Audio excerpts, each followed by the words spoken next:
posters from Mexico, and then she contacted Lisa, and we're here today. So thank you very much. But actually, this is I'm going to speak only for about 5 to 10 minutes, 5 slides, and then I will introduce our speaker for the afternoon, Gabriel. I will talk about how it came to be the Accelerator Physics Education Outreach with Mexican universities, which in 2009, 2010 was just something that in the FEL group they called, oh, Carlos' students are coming in next year. I grew up in Mexico, and then I did my PhD at Vanderbilt University. Shortly after graduation in 2001, I joined Jefferson Lab with the free electron laser program. And I have been since then getting to know a lot of people.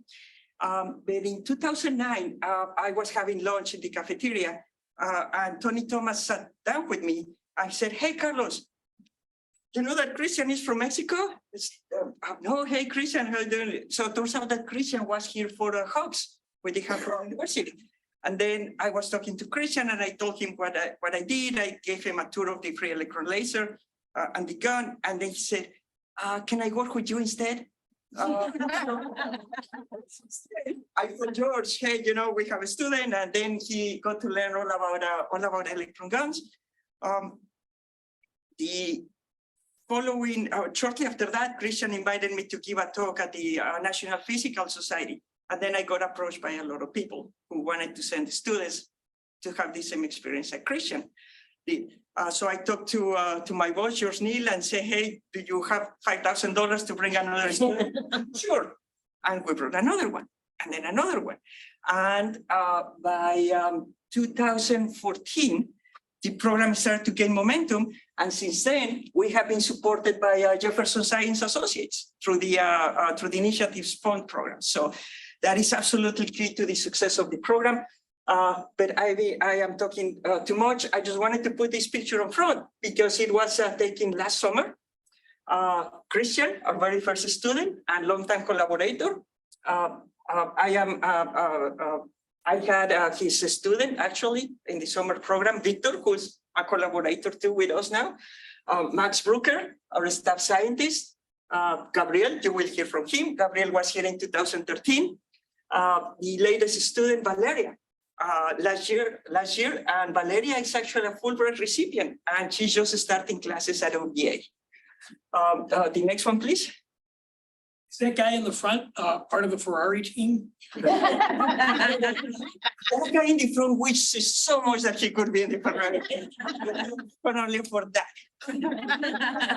So what the students do? They come in here to Jefferson Lab, and they participate in a variety of experimental work, theoretical work, simulation work.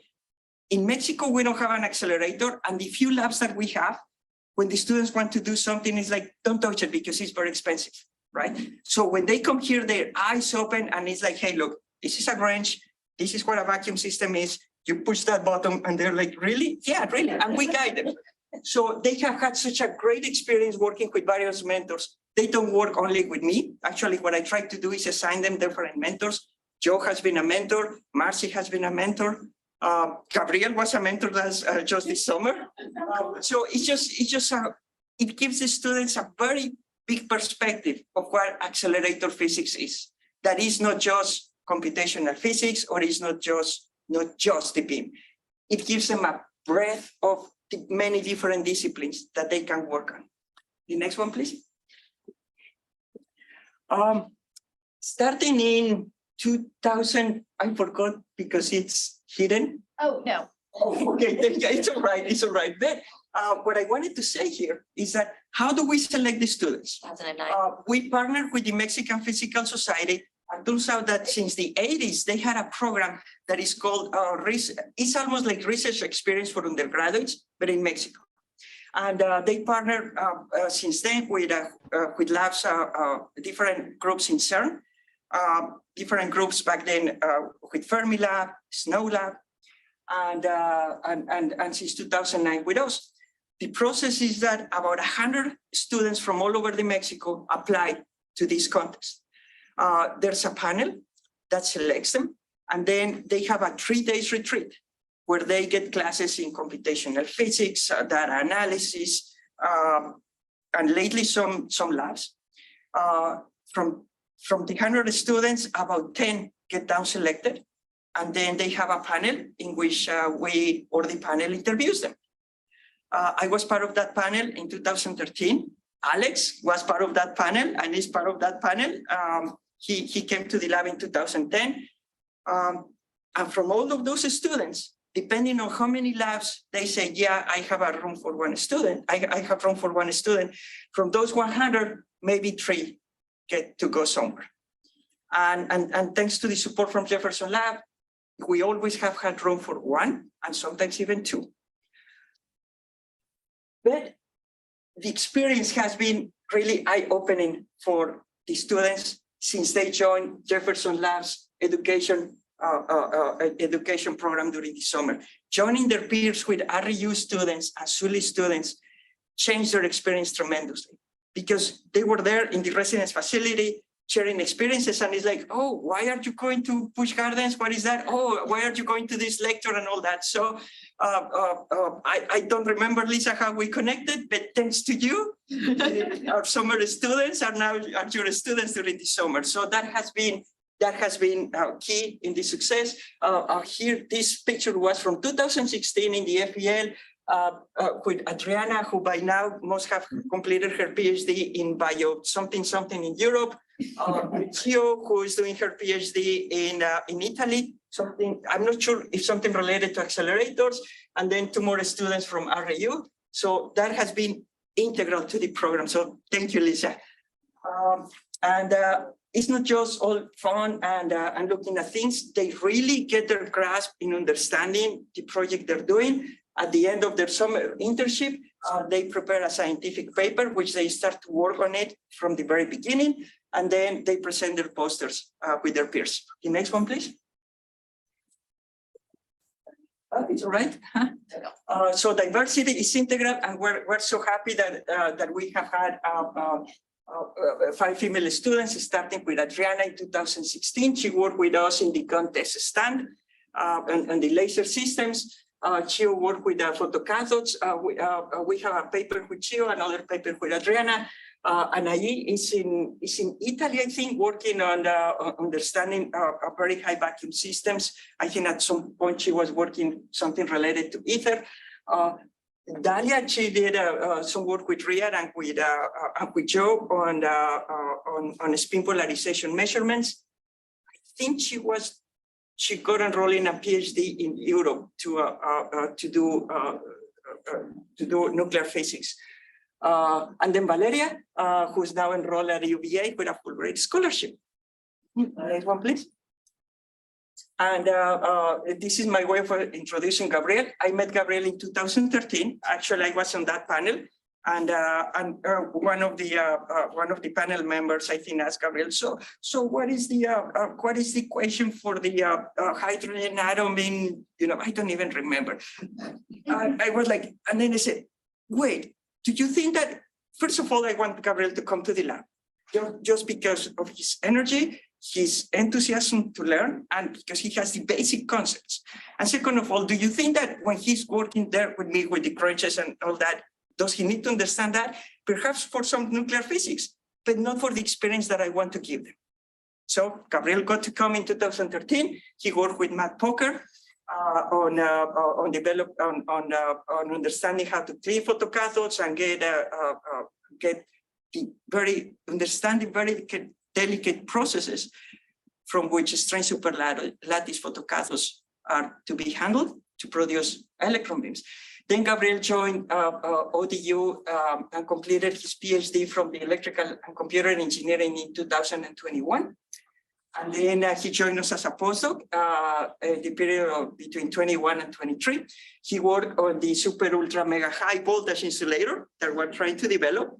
And by the way, we just reached that goal. We have the highest voltage insulator of this type in the world.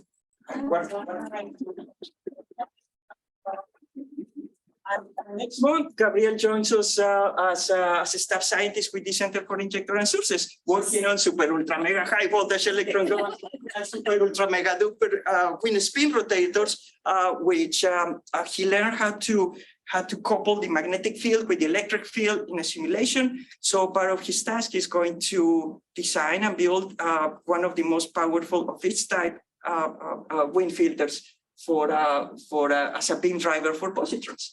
And the very last one, the last slide. And with that picture, I want to thank you all and introduce Gabriel. It has been quite a fun ride, and I hope that we continue. Alex Castilla joins now the proposals with JSA. Now we submitted and requested support to 2 students. Alex hopefully will get students guided towards SRF, and will continue to get students towards the breadth of the accelerator physics. But let me tell you that the process starts nearly about a year in advance.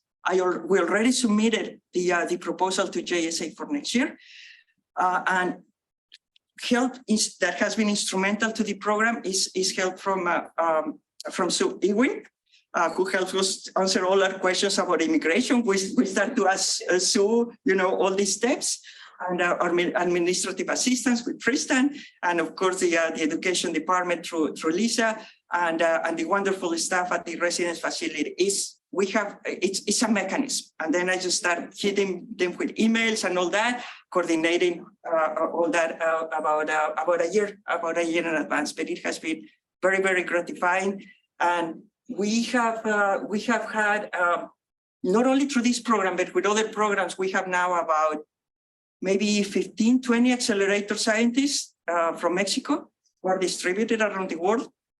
We have had 3 accelerator physics schools similar to USPAS, but in Mexico. It has been very challenging to organize them because of funding and political instability now in Mexico. But the intent is that we really want to have an accelerator in Mexico. It has been in the works for the past 30 years. Continues to be in the works, but it's very, very difficult. And I encourage all my younger peers to get it there so I can retire and then just tell them what to do. Thank you very much.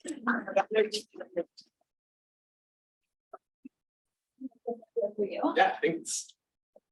We can hide this part. I honestly could not see It's fine. It doesn't from bother me. back the other side. No, it's fine. Don't worry. It doesn't bother me at all. There you go. Maybe. There. you I go. couldn't see it from up there. I have bad eyes. Thanks. Well, hi, everyone. Hello. Thank you for inviting me to this celebration of the National Hispanic Heritage Month. I'm here to present to you my talk that I titled, "This Isn't Flying, This Is Falling with Style. Turning a car crash in Mexico into a PhD in the US." Doesn't work. Classic. Oh, there you go. Okay, You need this. let me, yeah, that would be even better. Cool. Thank you. Yes. All right. So I'm from Mexico. In case you didn't know, I'm here. I just wanted to show you how the country looks like. You guys have seen this map before. We're neighbors. It's a 7-hour flight. It's not that far away. You can come visit us anytime you want. And it's $578. So it's not that expensive. 129 million people live there. Isn't that crazy? So I was born in the belly button of that country right here in Mexico City. It's a 22 million people city. It's one of the biggest cities in the world. It's one of the most polluted cities in the world. And as I always tell to my friends, it's my power animal, but it's also my toxic relationship. I love it, but man, it's wild living there. In the end, my family, I was born there, and my family ended up moving to this tiny little town called Apizaco in Tlaxcala. And man, I didn't dig that. That wasn't that fun. But anyhow, eventually I came back to Mexico City and I spent all my life there until I came here. So I just want to talk a little bit of history to Mexico. I wanted to use this opportunity. Look at that beautiful image over there on the left. That's the Codex Mendoza that was arguably drawn around 1541. The Spanish people were already there, but this is kind of a depiction of this history of the foundation of the country. And as you can see, we didn't the people that lived in Mexico before didn't use normal letters, I guess. They used pictograms to explain how things were done. And the name of Mexico actually comes from the original language of my country that's called, well, one of them, that's called Nahuatl. And the original name was Mexico Tenochtitlan. Tenochtitlan means the place founded by Tenoch, who's like the name of the guy. And that guy's name actually means the cactus that grew on a stone. So the first two letters, T-E, come from Tetl, which means stone, and Noch comes from Nochtli, which means cactus. And as you can see here, well, I'm gonna point out with the mouse. I can't. It's over here, so you're gonna. Yeah, well, anyhow, that little eagle, like underneath the eagle, you see this little symbol here is a stone, and this part is a cactus, and this guy is Tenoch. His name is written here again, like this is the stone and this is the cactus. So that's the original name of the city. Like the city was called Tenochtitlan, and it was referred to as Mexico because that was it's kind of like saying the place where people that adore this guy live. The name of the guy was Mechtli. He's actually depicted there. Like his name means the what's the name of this animal? The rabbit of the moon. Yeah, so it's kind of like saying the place that was founded by Tenoch is the place where also these people live. That's kind of the meaning. But then later, like people that study the language and everything, kind of like there are many meanings to the word and people can interpret it in different ways. So it's also referred to as the land of the maguey, the agave, which is this beautiful plant that we all love because it produces tequila and pulque. It's like a sacred plant and everything. So anyhow, so if you're interested in that study, the reference is up there. It's an amazing document that goes through like all the process of how to figure out what the name means. So anyway, I don't know if you guys saw this on the news recently, like the past couple of weeks, but this is a reconstruction of Tenochtitlan from Thomas Cole on 3D using open source software. It's absolutely beautiful. Like that's the way it used to look, according to them. Well, according to historical records and stuff like that. This is like half how it looks now and half how it used to look. And take a look at that. Like it was a very advanced society. We had astronomy, we had math, we had medicine, we had a very strictly organized society. Being drunk wasn't allowed. You know, like it was a completely developed culture way before the Spanish people came there. And imagine being Hernan Cortés and showing up there to that amazing place that had like commerce all over the place, even all the way here to the US and all the way down to South America, and being like, oh, hey guys, this is ours now. Like these people were like, what the hell is this guy talking about? You know, it kind of bit them in the rear end because they you know what happened. That's why we're celebrating the Hispanic Heritage Month, right? So in the end, Mexico, well, before when the Spanish people were there were around 200 languages, but now only 68 survive, plus Spanish, of course, even though still 7 million people still speak an originary language, and 25 million people still recognize themselves as indigenous. Isn't that cool? So I'll take this opportunity to bash on the stereotypes, because it's still, I know you guys don't do that because you're from JLab, of course, you're smart people, but sometimes like I talk to people in the outside world and they're like, oh yeah, like Mexico, it's like this desert, right? And like everything's like, no, it's not. Like nobody lives on a cactus, come on. Or more recently, when you talk to them, they think about this, right? And it's a really cool series and like everything, I have to admit that. But honestly, and I'm sure you know this, but if not, I hate to break it to you, it's a bunch of lies too. Like, it's a good series and everything, but it's like, it's not all true. Anyhow, Mexico is way more than that, of course, you know that. It's like Mexico, it's one of the places that it's called a multi-diverse place because it has 10% of all the diversity in the world. It's like, everything you can find in the world, you can find in Mexico, like in the country, right? So there's humid forest and dry forest and like whatever that thing is, an island, beaches, and swamps and dunes. And even like underwater, like things where fish live and cities and rivers and lakes and like forests and everything. depending where you go, you'll find something completely different. It's absolutely wild. And even if you see this map, like the amount of diversity referred to like animals and plants is absolutely mind-blowing. I hope you sometimes have the chance to go to Mexico. I hope I have the chance to go to Mexico because I haven't been like everywhere. And of course, it makes sense that like sometimes American people think that it's a desert because that's the part that's close to them, right? Like, it's not, you know, it's kind of like, you know, it figures, but there's way more to it, especially when you go to the south. And I could be talking about all those like particularities, right? Like, oh yeah, Mexico has this and Mexico has that and like these beautiful things and everything, but I could be here for hours and hours just talking about that. Of course, like Mexico is also the food. We know about that. Like, yeah, you all know it. You have really cool like Mexican restaurants around here, but you have to go down there to try the real deal. But it's also its culture, like particularly Mexico City. We have two of the most important venues for concerts in Latin America. Like the last time I went there in 2019, there was a 2-day concert with 190,000 people. And this year that I failed to go, they broke the record with 255,000 people celebrating for 3 days, you know, music from all over Latin America, but also from the US and everything. Like we had Billie Eilish in 2019, that was really cool. And of course, like we have our folk heritage, you know, we have our culture is like embedded in our cultural offering, but at the same time, we are also like all over the place. It's crazy. But I think I also have to start talking about myself a little bit. So here I introduce you to my family. This is this is my family. Here on the left, on the bottom left, you see I'm there with like a little yellow t-shirt. As you probably know, in Mexico, like family is like very, very important. Like we stick together to each other like all the time, and no matter what, like, no matter even if we don't like each other that much, we stick to each other.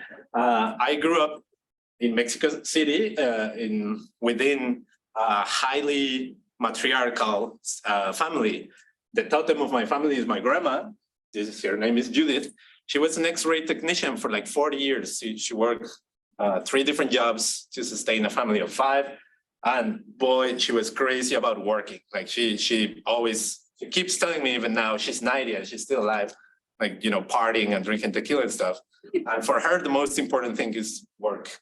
Like, she's like, I don't care that you're sad, just continue to work. I don't care about anything, just work, work, work. But luckily for me, my mom and my uncle, who is kind of like my dad, that's Chewbacca.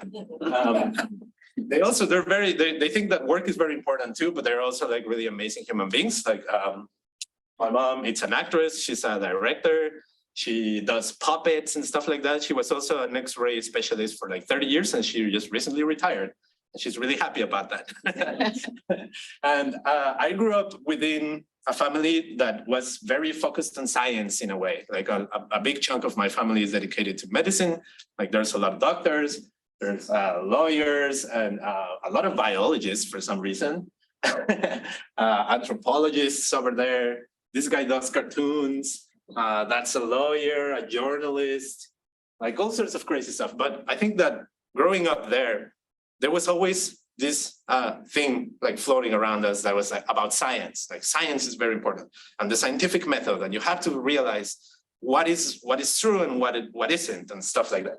So that kind of got me thinking ever since I was like little, like very young. I was like, oh, I need to figure out what's truth than what isn't.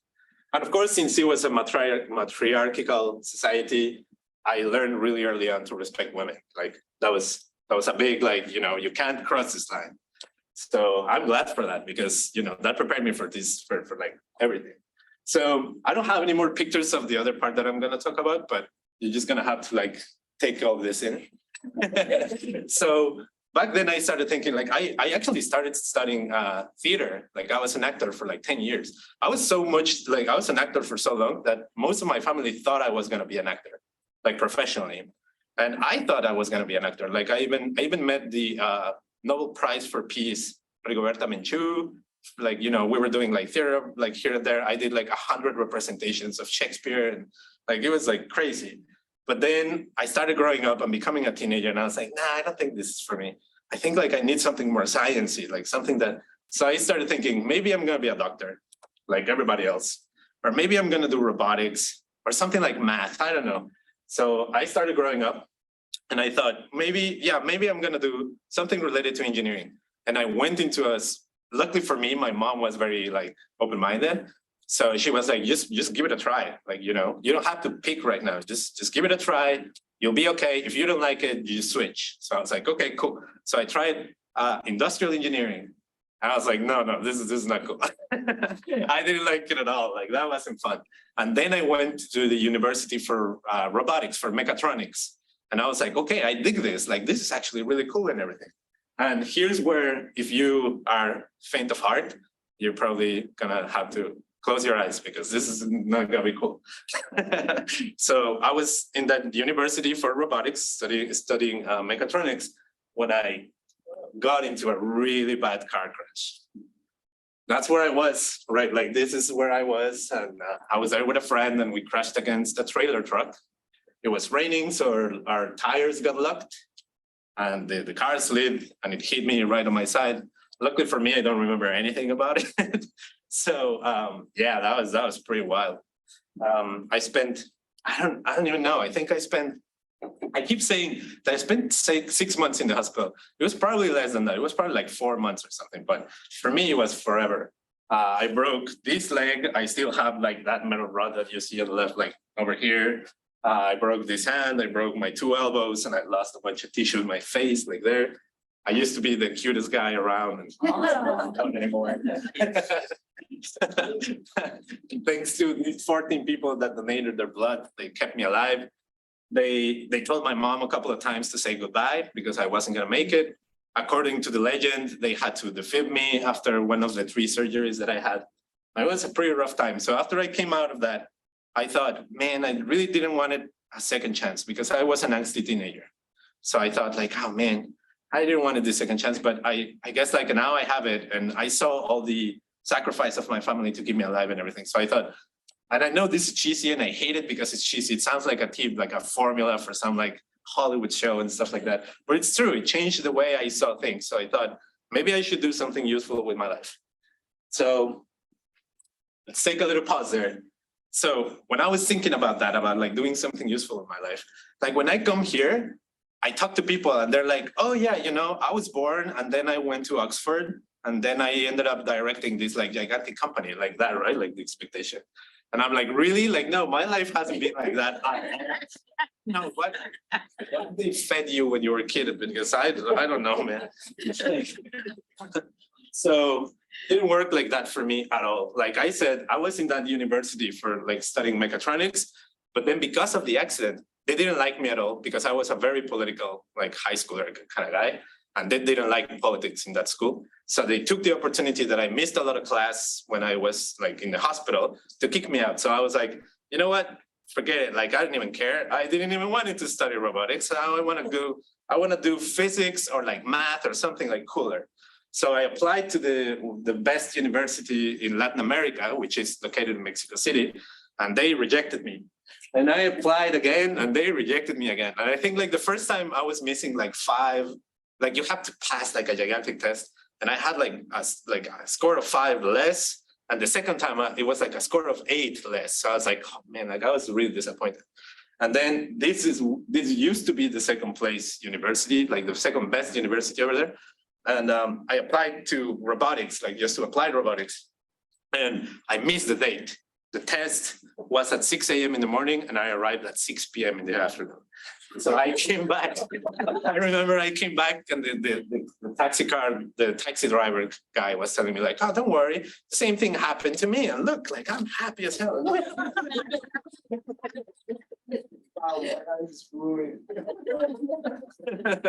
Luckily for me, I didn't give up. So I kept looking. I was just like, I just need to do this. Like, I need to find a way to continue, I need to find out what the hell is all this around me.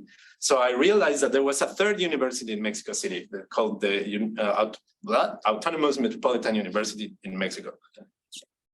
And they offered even a cooler career that was physics engineering that didn't exist on any of the other ones. Like that one was physics and that was like the other thing. So I read like the classes that they offer, and I was like, wow, like this is exactly what I want. Like it's not applied physics. I mean, it's not like theoretical physics. It's like engineering, and like they teach you like labs and stuff like that. So I applied to that university, and they accepted me like right away. The test was pretty easy, and eventually like things started going like really, really well. I ended up meeting a lot of people. I ended up like doing really well in classes, and I think the cool thing about it was also that it was very. It was really like an open-minded university, if you can say that. Like you could take any class that you want as many times as you want. You could choose at what time you could take the class, so you didn't have to be there at 6 a.m. in the morning if you couldn't, because it was kind of made for people that work. By the way, during that time, nobody, like I was working all the time, like to pay for my rent and for my food and everything. My mom used to help me pay for rent and everything, but she told me that to a point, she was like, hey, this is your life. You're a grown-up guy. I'm not gonna pressure you to do something. Like you're just gonna have to like find your road. I'm here to support you, but this is like your own road. So I was just like, trying to figure out and everything. So in that university, I took the time to learn. I was like, if I took a class and I didn't like it, I took it again and again and again, and it took me forever to finish, but it was really cool. I ended up working at a electrical discharges lab, where I wrote my first paper with those cool people. And then I started getting noticed, and people would invite me to do other things. So I ended up like doing some math methods, like solver for a quantum mechanics problem that I couldn't even understand. And I got invited to write a couple of books of math, like one with complex numbers and one of multivariable calculus. And I ended up teaching for like 4 years with this amazing group of people. On an individualized learning system, which was like one of the best times in my life. Like that was really cool. And actually the guy with the red shirt over there, he was one of my best friends, and he died when I was failing the qualifier here. But he was instrumental for me to come here. He was one of the people that convinced me like, hey, you gotta go, like, don't stay here. So yeah, that was really cool. Everything started going like really well over there. And then out of luck, like just out of complete luck, because I was just like focusing on the university. I wasn't thinking forward. I didn't know what getting a PhD meant. Like nobody in my family had a PhD. So out of nowhere, my uncle works in the university, and he knows that I'm digging accelerator physics or something, that I've said that word. So he finds a poster from the Mexican Physical Society on the Particles and Fields division, that they organized that contest that Carlos was talking about. And he sees the poster and he's like, oh, maybe this guy is gonna like this. So he gives the poster to my brother, and my brother keeps the poster in his backpack for like a week. And then the day of the deadline, he goes to my room and he's like, oh, my uncle says to give you this. I'm like, what the hell, man? Like the deadline closes today. And he's like, yeah, he said to like, you should apply. So looking for me, again, it was just like a strike of luck. I had all my documentation there and everything, because I'm very organized about that. So I just like pulled everything from my computer, I put it there, and I sent it, and I was like, maybe like, I think I got it. I think I got it. Maybe I'll do it. And I passed, like Carlos picked me. And you know what, like, I don't mean to contradict him, but the story went a little bit like different. Like the person that asked that really hard question was before me. So she came out of the interview and she was like, man, that was like horrible. They asked me this and they asked me that. And then my time came. So I was like, oh man, this is gonna be hell. So I go into the interview and everybody was like really smiling and everything. And they started asking me like really like easy questions. Like, how do you like your career? What have you done like for like experiments and everything? And I thought like, oh, no wave equation? Then I think, oh, okay, cool. And then I realized that it was because they had a talk after the girl came out. Like Carlos was like, hey, like this is not the objective, like blah, blah, blah. Like back off, let's ask different things and whatever. So by the time I came in, they were already like going in a different direction. So they picked me, and I ended up coming to Jefferson Lab in 2013 and meet you all, nice, really cool people. For me, it was a dream come true. I remember the first time that I went to the accelerator site with Marcy actually. And I cried. I went in and I saw the machine and I started crying. And I remember Marcy turned around and she's like, are you okay? And I'm like, fine, I'm fine. So it was a dream come true. Like I couldn't believe it. I was like, oh, I'm really in a particle accelerator. Like, I did it. Like, this is crazy. And I worked with Carlos and with Matt Polker. I met Joe. I met Marcy and Phil. I met all these super cool people. And I even made the news because I was so excited that I got this tattoo over here. And I remember Matt Walker came out and she was like, oh, that's a really cool tattoo. And I was like, yeah, thank you. And then a couple of days later, he came back and he was like, is it a real tattoo? I was like, yeah. He's like, oh my God, hold there. And he started taking pictures and he called these people from the magazine. He was like, yeah, look, this guy really believes in us. Like, whatever, you should believe in us too. So yeah, I made the news. All your fault. And eventually that summer finished and my employers told me, hey, we really like the way you work. Like you should consider coming back. Like we'll pay for your PhD and everything. And I was like, what? Like, oh my God, like this is amazing.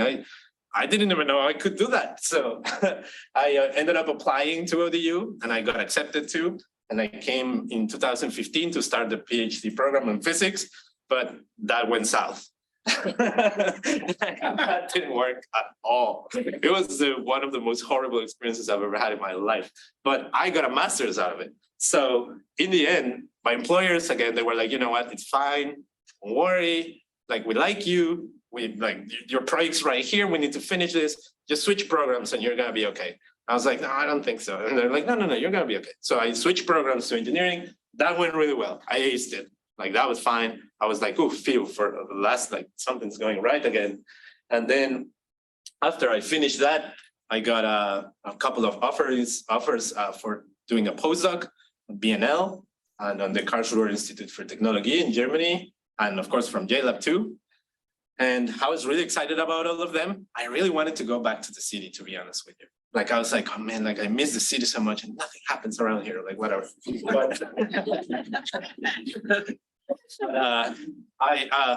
But then like the Brookhaven thing fell, like for some reason they lost their budget, like 3 days, like because they told me like you're already accepted, like start getting your stuff together, get a car, like stuff like that. And I started doing that. And then like 3 days before the deadline, they called me and they were like, oh, they retired the budget, like, we can't hire you anymore.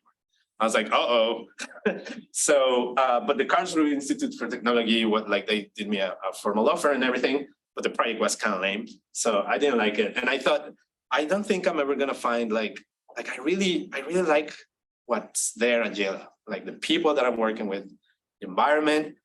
I don't think I'm gonna find that anywhere else. So I decided to stay at JLab. And what do I do at JLab, by the way? Who knows, but okay. You're probably familiar with this cartoon from the accelerator. I developed my thesis work, as Carlos was mentioning, on the injector part. That's like the very first stage of the accelerator, doing R&D work for the photoelectron guns, which is the device that we use to produce the electron beam that comes polarized. And then I use the beam filter. Well, we use the beam filter to make sure that the spin is aligned when it's delivered to the experimental host. And I developed most of my work doing those two things.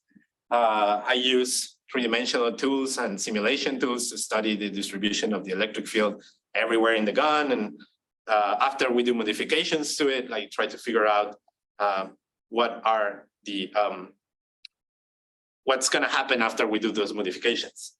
And luckily for me, the project involved me doing a lot of things along the whole process, like starting from Carlos and Joe and like Matt, doing like little drawings on pieces of paper and stuff like that, all the way to the finished part and like putting it in the chamber and connecting things and then going to the control room and testing it.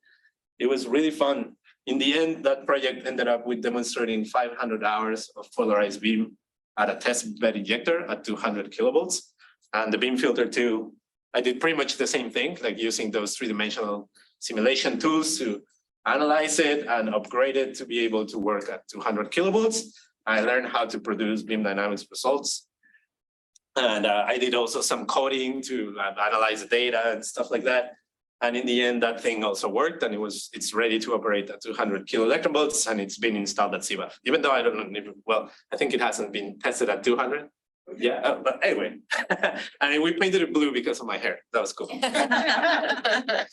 the end, all of that paid off. As part of my research, I published my results in all those journals. I was also really lucky to participate in other of my peers' theses, plurals. So that one, for example, Josh Jaskowitz used my results in his thesis, and Sajini also too. And I participated in this multi-year gigantic project that it wasn't directly related to my work, but it was also like in the same ballpark. So that was pretty fun. And I also got a patent out of it because I was working with Carlos and Matt. That's a cool thing about working with like these people, because sometimes they have like really like brilliant ideas and you're there and they're like, oh, you're going in that paper too. So they figured out like something like, oh, this beam filter kind of looks like an ion pump. And they were like, oh yeah, maybe it does. And then we decided to do it. And there you go. We had a patent about it. And as Carlos mentioned, I also got the postdoc and I ended up working on that 500 kilovolt feed-through experiment. And we ended up testing it, like now it works. We put 500,000 volts in a piece of metal using an insulator that's a gas instead of a solid. And it really worked. I was like, I was really hesitant, to be honest, but because it didn't work at all at the beginning, but I ended up working. We call it the 500 kilovolt Pikachu. I even got a tattoo of it. So, well, you know, like growing up with that kind of family, I learned that because we are very privileged people. Like I had a family that loved me. I always had food on the table. I had education and books and like everything was there all the time, even though we weren't like really rich or anything. But I learned that I have to pay back to society. Like that's my moral duty. So I ended up participating in the Old Dominion University Global, it's called Monarchs Advocating for Norfolk Education, where we, through cultural interchange, we help kids that don't have that much money to do their homeworks and to, you know, like integrate into society and stuff like that. So that was really cool. I also volunteered for the VDH Medical Research Corps during COVID, because I thought like, I don't have a girlfriend, I don't have a family and everything. If somebody should be doing this, should be me. And the Capital Area Immigrants' Rights Coalition too, because I'm a firm advocate that no matter what you do, you're a human being and you deserve to be treated, you know, with the same rights as everybody else. So that's the end. That's my last slide. So I really struggled. Like I was like thinking, what should I write at the very end? Like I want to point out the differences between being Hispanic and Latino and like Ibero-American. I was like, no, that's boring. I'm gonna say, you know, America is not a continent. America is not a country. It's a continent. No. The U.S. is a country of immigrants. No. Diversity enriches a country. No. So I thought, you know what? Like this is not work. I'm not trying to please anybody. I'm just gonna finish the way I finish things. And as you can see, I'm a little bit extra. So I thought I'm gonna offer this how do you call that? I forgot the word. Anyway, these two things, the contrasts. Yeah, I'm gonna offer this contrast. So on the left, it's a poem that honestly it sounds like poop in English, but it's from Netzahualcoyotl. It's one of the emperors of Tenochtitlan. He was the poet emperor. He brought a lot of technological and cultural advance to Tenochtitlan. And he wrote that beautiful poem that says pretty much that he loves everything that's around him. And he wrote this like before the internet, before the Spanish people were there. Like, you know, it's this person at that time and era, like looking around and being like, man, I love all of this. Like, this is crazy. I love my brothers.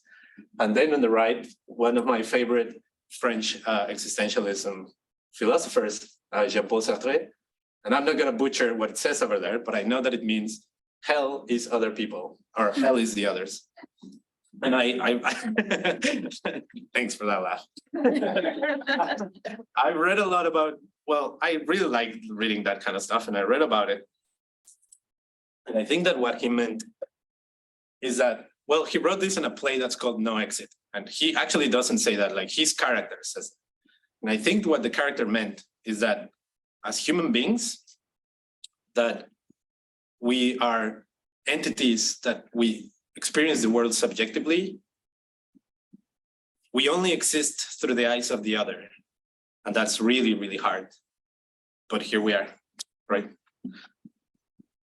We're all the same, we're all different. And I think that's beautiful. Thank you for your time.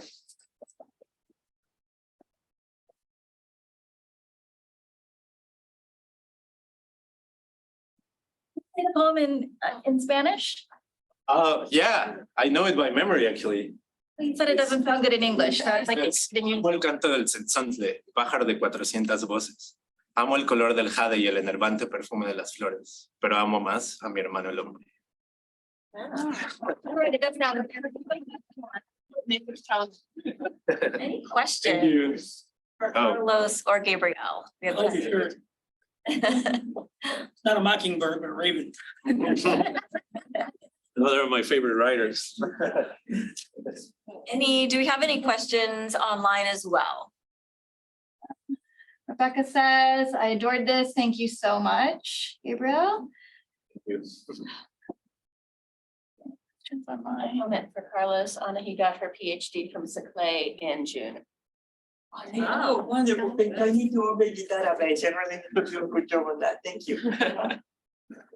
Well, Gabrielle, I just want to say, I really want to thank you for sharing all that. That was a lot of, I mean, we've talked about a bunch of things, but I learn, every time we talk, I learn more. Thank you for listening. Pretty wild ride, and we're really happy you're here with us. Thank you. You're not home. I really appreciate it. Thanks. Thank you. Thank One of you. the extracurriculars that both Carlos and Gabrielle do are the J-Lab Auto Club. And they both are participants in the go-kart that they do once or twice a month down, where is it? In Chesapeake? Portsmouth. Portsmouth. But so ever get a chance, I can't get in the go-kart anymore, but I'm gonna come down and watch. Yeah. Yeah, you should all come. That thing is fun. Yep, and we're planning that talk by Jim because I used to race dragsters. Nice. So it's exciting. That's a wonderful presentation. We just need to find the time, and we have Jim. And as Boba, one of our friends and technicians said, "Hey Carlos, sometimes I like to think of you as being a race car driver, part-time physicist." Racers or linear accelerators. Well, thank you so much. You both here, amazing story, and I'm like really humbled by, you mentioned a lot like, and I was lucky, and I'm like, it's not luck, that is hard work, and Yeah. First, a little bit about like. you deserve a lot of credit. Thank you. Thank you. Appreciate it. Thanks, everybody, for coming. Yeah.